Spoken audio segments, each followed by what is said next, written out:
Jesus, I know you've had a very busy day, and I'm not one of your 12, but perhaps you'd have a moment for me anyway? What is it, Ruby? You know my name. You use my name. How is it that you know me, Jesus? I've watched you and listened to you from a distance as one of the crowd, but we've never spoken. You already know me. That's the sort of thing that troubles me about you. Yes, I know you, Ruby, and when you know who I am, perhaps you won't be so troubled. But now you've come to me for a reason. Speak freely. I'll not condemn you. That's part of it right there, Jesus. The Pharisees condemn people like me. I'm a sinner, not much of a synagogue goer, and seldom at the Feast of Jerusalem. Yet you don't speak to people like me as the Pharisees do.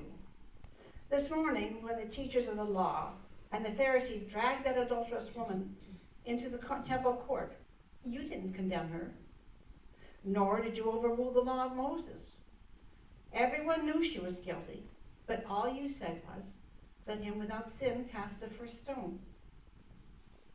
And all of her accusers left, condemning themselves. But you forgave her. Why, Jesus? Because she, like you, Ruby, was already crushed with the burden of guilt and shame. What she needed was not stones, but forgiveness. And the others? What about them?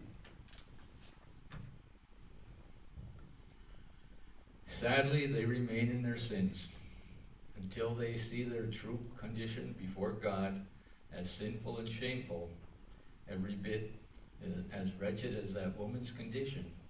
They will never seek, nor will they find, the forgiveness I offer. And that's part of why I need to talk with you too, Jesus. Who are you to offer forgiveness of sins? Only God can forgive sins. When you healed that man lowered to you through the roof and forgave his sins too, that really raised some eyebrows. Who can forgive sins but God alone, they were talking. Some think what you did bordered on blasphemy. Ruby, I do only what my Father has sent me to do. That's another thing everyone is talking about. Just who is your father? Most people think Joseph the carpenter was your father. But what authority would that give you to forgive sins? Others say you have no legitimate father. They say you are a Samaritan, a half-breed, and a teacher of lies. And what do you think, Ruby? As yet, I don't know what to think, Jesus. I'm not sure I even know what you mean by father.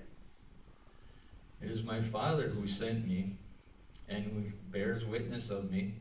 It is his works that I do and his words that I speak. I am not of this world, Ruby. Look at my works, listen to my words, and you'll know who my Father is. It's all that kind of talk that mystifies me, Jesus. I'm trying to understand you, but you speak in riddles. How will I ever know who you really are?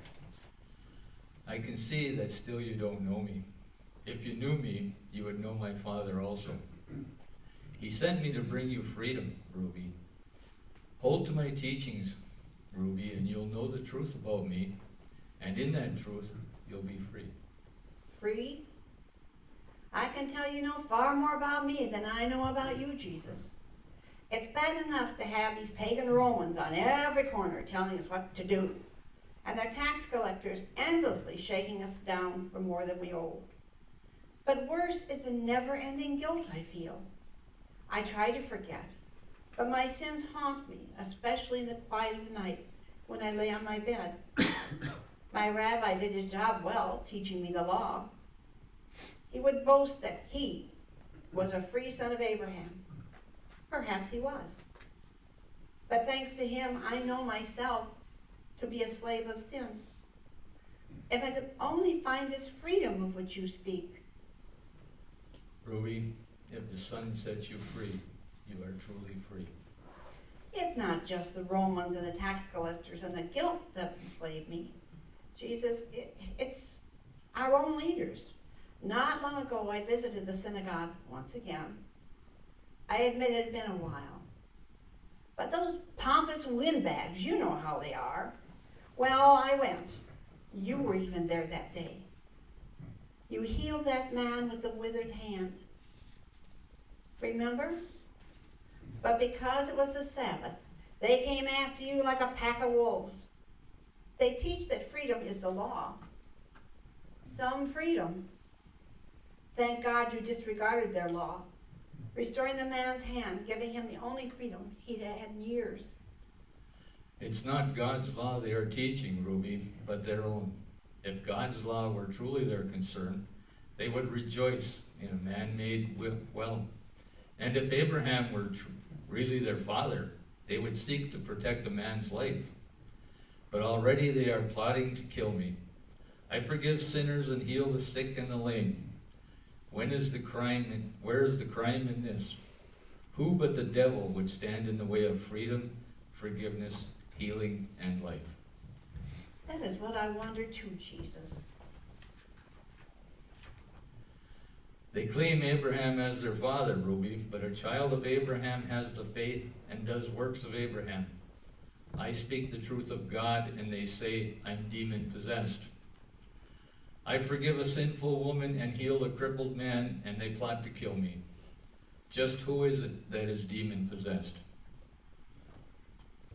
One who speaks truth and forgives and heals, or is it one who denies the truth and plots murder? I know who my father is, but their father is the devil. Jesus, is your father greater than Abraham? In faith, Abraham saw my day and was glad, Ruby. Before Abraham was, I am. You are speaking words too difficult for a simple person like me, Jesus. And when you speak that name, you are using a word too holy for a sinner like me to mention. You are saying things spoken by God to Moses. I'm afraid, Jesus. Ruby, in the beginning was the Word, and the Word was with God, and the Word was God. I am that Word. Jesus, you'll have to help me. I just don't understand. In him was life, and the life was the light of man. The light shines in the darkness, but the darkness has not comprehended it. Jesus, who are you? He was in the world, and through the world was made through him. The world did not recognize him. Jesus, these mysteries are beyond me. You are speaking things of God that are too deep for me. The Word became flesh. He is with you even now. You have seen his glory, the glory of the one and only who came from the Father, full of grace and truth. Flesh, grace, truth. I've seen all of these in you, Jesus. Are you really the one who bears the holy name? The I am? The one who speaks to Moses? Are you the one promised through Abraham? The one through whom the whole world will be blessed? If you believe that I am he, you will live and not die. When you have lifted up the Son of Man, then you will know that I am he. If you hold to my teachings, the truth will set you free. If anyone keeps my word, he will never taste death. My word is the truth. Jesus, I'm not holy like Moses or Abraham. If you are the I am, how can I, a sinner, come to you? Surely to be in the presence of God is to die. No, Ruby, I have come that you might have life. You, the I am, have come to give me life? Me? Obscure, unworthy Ruby? If you knew me as well as you seem to, you would turn away from me. Whoever comes to me, I will never drive away. All who receive me, all who believe in my name, become the children of God. Just come, Ruby. You'll find no stones, just forgiveness and life. Lord Jesus, I believe. Help my unbelief. Lord Jesus, I come just as I am.